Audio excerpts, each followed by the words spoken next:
Votre chronique, c'est de toute beauté. Pour être bien dans sa peau et bien dans sa tête, tout de suite sur Radio Grand Lac, avec Astrid. Hello, chers auditeurs, j'espère que vous allez bien. Et oui, nous sommes mardi et vous le savez, un mardi sur deux, c'est votre rendez-vous beauté sur Radio Grand Lac que vous pouvez écouter sur le 92.1 tout autour du lac du Bourget. Aujourd'hui, dans votre chronique C'est de toute beauté, nous allons parler de produits cosmétiques que nous allons fabriquer maison. En fait, j'ai eu envie de vous faire partager quelques connaissances et l'envie de vous... Comment vous dirais-je ? Cette chronique m'a été inspirée quand je suis partie en vacances. Et oui, pour les fidèles, vous savez qu'il y a 15 jours, je n'étais pas là. Et je fais mon retour, j'ai plaisir à vous retrouver, ça me fait plaisir de pouvoir communiquer avec vous, même si vous n'êtes pas directement avec moi. Lanzarote, en fait, c'est une île qui fait partie des îles Canaries où il y a une production d'aloe vera conséquente. En fait, ils sont vraiment de gros producteurs d'aloe vera. Et j'ai visité une fabrique justement d'aloe vera et la personne nous expliquait que la plante a vraiment de milliers de vertus, notamment de cicatrisation et d'hydratation au niveau de la peau. À certains dosages. Et elle nous disait qu'en fait, ce qui était hyper important, c'était de garder un produit qui puisse être avec des actifs frais, naturels. Et donc, tous les cosmétiques dont elle parlait, à une certaine concentration, s'utilisent et se conservent au frigo. Et je me suis dit, mais quelle idée, mais c'est formidable, c'est ça qu'il faut que je vous partage, c'est vraiment cette fabrication maison. Les vertus des produits sont... je dirais de 1001 pour 1001 personnes. Et aujourd'hui, le homemade revient en force. Alors, on a eu une grande période où les produits cosmétiques fabriqués maison étaient vraiment, on va dire, à la mode. J'aime quand même faire un petit topo parce que c'est très bien de faire des produits à la maison, mais on a besoin d'une certaine norme d'hygiène. C'est-à-dire que lorsque vous allez faire votre préparation, aujourd'hui on va voir des produits pour les cheveux, pour la peau, pour les ongles. Et en fait, ce qui est toujours primordial, c'est l'hygiène. Donc quand vous allez commencer à préparer votre produit, partez toujours dans l'idée d'être au maximum de l'hygiène. Donc on se nettoie les mains à l'eau et au savon et on les essuie idéalement dans un essuie-tout jetable. On évite de prendre le torchon de cuisine qui a servi à essuyer la vaisselle et puis peut-être une tache par terre, puisque tous ces tissus vont se gorger de micro-organismes et ces micro-organismes, si vous essuyez les mains avec, vous allez en fait les transmettre dans vos produits. Donc ça, c'est la base. On se nettoie les mains, on les sèche correctement. Et ensuite, tout ce que vous allez utiliser et que vous allez mettre dans des récipients, prenez des récipients qui soient propres. Idéalement, si vous avez même de quoi passer une petite lingette désinfectante ou même juste un coton et de l'alcool, c'est super. Et comme ça, vous allez pouvoir vous faire plaisir, créer vos propres produits alors que l'on va utiliser... ce que je vais appeler en one shot. Aujourd'hui, on a beaucoup de petits mots anglais. Petite spéciale dédicace à notre ami Sébastien, prof d'anglais. Du coup, l'idée, c'est de se dire que ces produits, on les utilise à la minute. C'est pas des choses qu'on va conserver.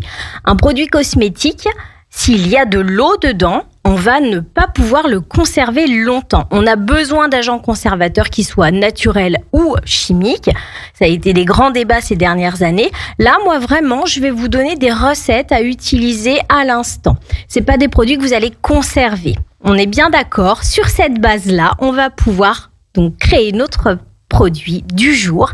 Et ça va être vraiment, entre guillemets, économique à souhait. Parce que les recettes que je vais vous donner, on a tout ça dans le placard. Et c'est l'intérêt, c'est d'essayer de ne pas être dans la surconsommation, d'utiliser ce qu'on a à la maison. On a des produits de base qui sont essentiels pour la cuisine comme pour la cosmétique. On a ce côté responsable puisqu'on va éviter de créer des déchets et puis d'autres produits chimiques. On a un côté ludique, c'est super agréable de créer son propre produit. Et en plus, ce qui est chouette, c'est que les petites recettes que je vais vous donner, vous allez pouvoir les personnaliser Donc vous allez pouvoir y intégrer des huiles essentielles ou alors peut-être même si vous avez de quoi avoir des petits, on va dire, extraits de parfum. Alors bien souvent synthétiques, mais voilà, c'est le petit côté plaisir qui ressort. Et donc aujourd'hui, ce que je vais peut-être vous laisser intégrer, c'est la base tout simplement des matières premières dont on va se servir. Ce sera essentiellement du sucre, du gros sel, du marc de café, de l'huile. Alors, on va privilégier certaines huiles qui ont des textures plus fines, comme l'huile d'amande douce, l'huile de coco, ou alors après, si vous avez même juste à la maison de l'huile de tournesol ou de l'huile d'olive, vous allez également pouvoir utiliser ces recettes avec ces produits-là. Un petit peu d'aloe vera, évidemment, un petit clin d'œil à mon voyage, et puis les huiles essentielles. Voilà, vous n'avez pas besoin de plus que ça aujourd'hui pour vous faire plaisir, pour vous chouchouter. On n'oublie pas que l'esthétique, c'est prendre soin de soi pour pouvoir rayonner sa beauté et puis du coup partager en fait ce qu'on a, le plaisir qu'on a, le partager avec les autres. Donc aujourd'hui, le premier conseil, ça va être la pousse des cheveux. Pour toutes les personnes qui sont allées chez le coiffeur où on a dit vous me coupez les pointes et finalement vous vous êtes ressorti ratiboisé, c'est pour vous. Donc la première des choses que l'on va faire pour faire pousser ses cheveux, ça va être masser son cuir chevelu. C'est-à-dire qu'on va prendre en fait vraiment toute l'emprise de la main sur le crâne, faire des mouvements circulaires en essayant de vouloir décoller un petit peu la peau du crâne. Vous verrez que sur certaines zones, souvent la peau elle a comme une adhérence, on a du mal à la décoller et en fait tous ces adhérences vont limiter les échanges entre les capillaires sanguins. Qu'est-ce qui fait qu'un cheveu est en bonne santé? C'est qu'il a suffisamment d'apport en oxygène et puis il a pu, en fait, grâce avec les vaisseaux sanguins, c'est les vaisseaux sanguins qui apportent l'oxygène à la racine du cheveu. Et en fait, toutes les toxines vont également être drainées dans le sang. C'est vraiment le même principe que la respiration, où on a les mouvements en fait où l'apport en oxygène est amené par les artères et le retour veineux par les veines où on vient éliminer les toxines. Donc je masse correctement mon cuir chevelu. 5 minutes tous les jours, ça suffit, c'est pas la peine d'y passer 20 ans. 5 minutes où on fait un massage doux, délicat pour pas venir traumatiser la racine du cheveu. On soulève un petit peu la peau, on essaye de frotter un petit peu pour créer une hyperémie. Je vous rappelle, l'hyperémie, c'est l'activation du système circulatoire, donc on va réapporter en fait de l'oxygène. Ensuite, ce que je vous conseille, on est d'accord là, point de vue olfactif, on n'y est pas, mais niveau résultat, oui. Vous allez prendre un demi-oignon que vous allez mettre dans votre robot ou vous allez hacher, peu importe, mais c'est vrai que l'idée du robot, vous allez avoir quelque chose de plus fin, donc de plus juteux. L'oignon, en fait, est très riche en soufre, qui est un des constituants de la kératine, donc du cheveu. On a beaucoup de vitamine B5, donc c'est l'acide pantothénique. Vous retrouverez en fait ce terme, souvent la vitamine B5, aussi dans la levure de bière. Pour les cheveux, c'est vraiment en fait la vitamine à privilégier. Donc quand vous avez mixé votre oignon, vous le mettez soit dans un chinois. Si vous n'avez pas de chinois, mesdames, prenez un collant. Vous mettez en fait votre mixture dans le collant, vous pressez en fait pour obtenir un jus et ce jus vous allez l'appliquer au niveau du cuir chevelu. L'idée c'est de le répartir sur l'intégralité du cuir chevelu et de le laisser poser la nuit. Donc le lendemain matin, bien sûr, on se prévoit son petit shampoing et puis de changer les draps dans la foulée. Faites pas ça avec des draps propres parce que sinon vous allez avoir des odeurs d'oignon un petit peu récurrentes. Voilà, donc ça c'est vraiment la recette pour faire pousser vos cheveux, c'est aussi simple que ça. Vous allez ensuite pouvoir intégrer dans votre shampoing des huiles essentielles qui sont, stimulantes pour le cheveu et le cuir chevelu, notamment la lavande fine, l'ylang-ylang et l'huile essentielle de cad ou de niaouli. On en avait déjà parlé dans une autre chronique.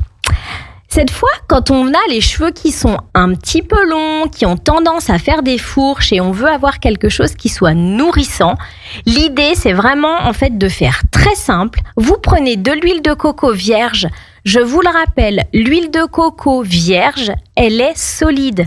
Si vous trouvez de l'huile de coco liquide, c'est qu'elle a été transformée, donc elle n'est pas pure. Et très souvent, ce sont des hydrocarbures qui sont dedans.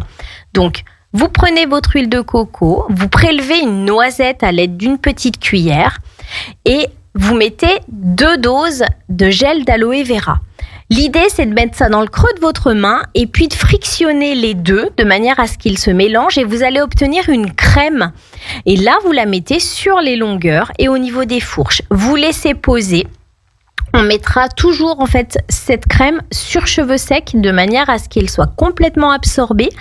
Et ensuite, une fois que vous avez laissé poser un quart d'heure, 20 minutes, vous pouvez rincer. N'en mettez pas trop parce que sinon vous allez alourdir votre cheveu. Très souvent, quand on a des cheveux frisés, après les boucles, si on met des produits qui sont trop lourds, les boucles se détendent. On retrouve beaucoup cet effet, notamment avec les produits qu'on retrouve traditionnellement, on va dire en cosmétiques de grande surface, où on a beaucoup de silicone dans les masques et dans les crèmes. Et là, on vient vraiment alourdir le cheveu. Et les cheveux frisés, au bout de quelques années, c'est vraiment alourdissant et votre frisure n'est plus jolie. Donc, si c'est le cas, mesdames, changez un petit peu vos habitudes et partez vraiment sur cette base naturelle. L'huile de coco vierge, gel d'aloe vera. C'est économique, c'est hyper bon pour vos cheveux dans le sens où vous allez préserver votre frisure, je le répète. Une fois qu'on a passé en fait nos petits cheveux, qu'on les a chouchoutés, on va passer à nos mains et notamment à nos ongles et les personnes qui ont les ongles cassants. Donc quand vous avez tout fait correctement au niveau du limage, je vous l'avais déjà expliqué que souvent le limage, on a tendance à insister sur l'angle au niveau des couloirs de l'ongle et ça vient vraiment fragiliser. Donc quand vous faites un limage doux avec une lime en carton et pas en métal et que vous trouvez toujours vos ongles cassants, j'ai la recette pour vous mesdames. Vous allez prendre un jus de citron, une cuillère à soupe de bicarbonate. Vous allez mélanger le tout et vous faites chauffer au micro-ondes 30 secondes. Une fois que ce liquide est chaud, vous allez pouvoir faire tremper vos ongles 3-4 minutes dedans. Une fois que vous l'avez fait, vous rincez à l'eau et au savon et ensuite vous allez appliquer sur chaque ongle de l'huile d'olive ou de l'huile d'argan. Vous le savez, l'huile d'argan, elle est très nutritive pour la peau. Donc, comme la peau, c'est une kératine, l'ongle, c'est une kératine, vous allez pouvoir l'utiliser également sur vos ongles. Et vous allez masser chaque ongle. Donc, c'est-à-dire que je viens travailler la matrice de mon ongle. Donc, je viens où j'ai la lunule. La lunule, c'est la petite partie blanche qui est au fond de l'ongle, là où sont les cellules matricielles. Donc, on est à la jointure de l'ongle et de la peau. Vous allez masser votre doigt correctement et faire des petites pressions.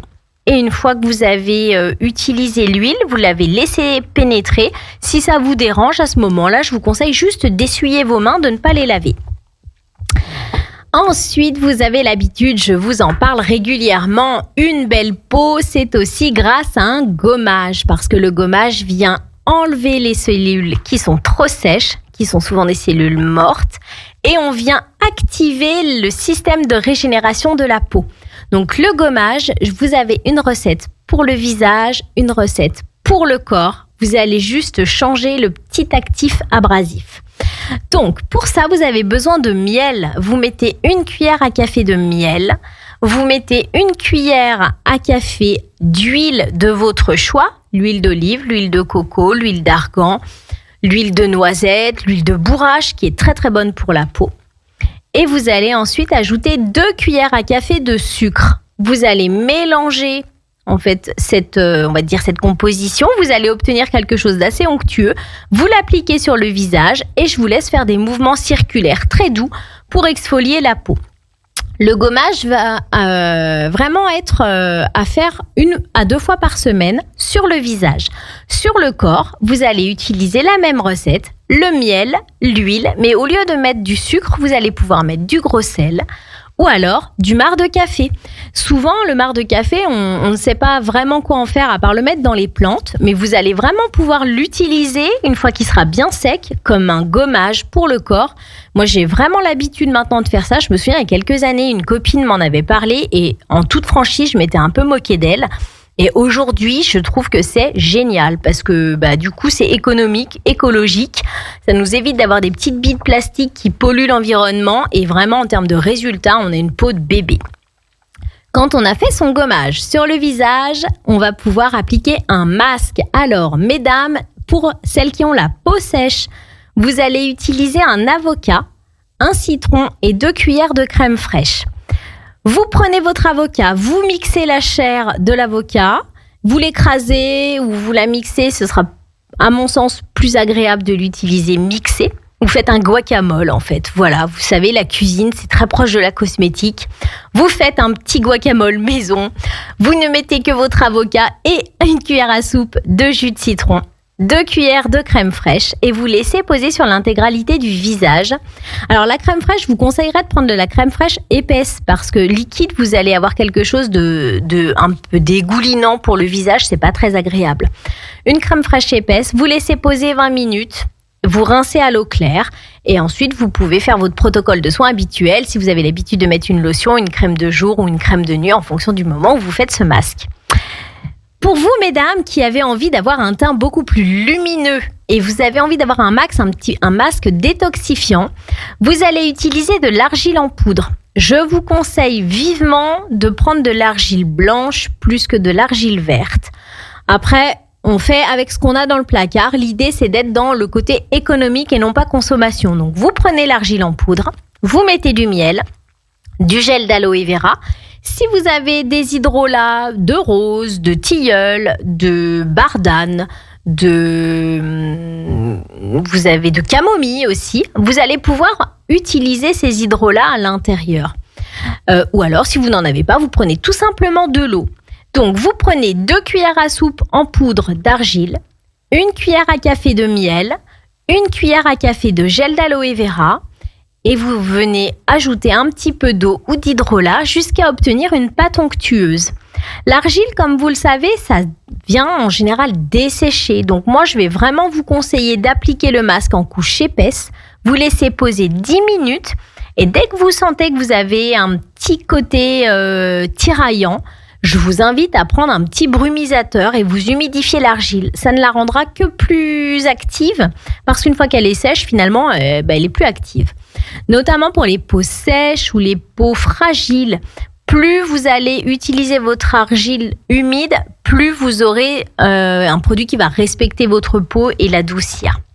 Donc ne négligez pas ça, c'est très important.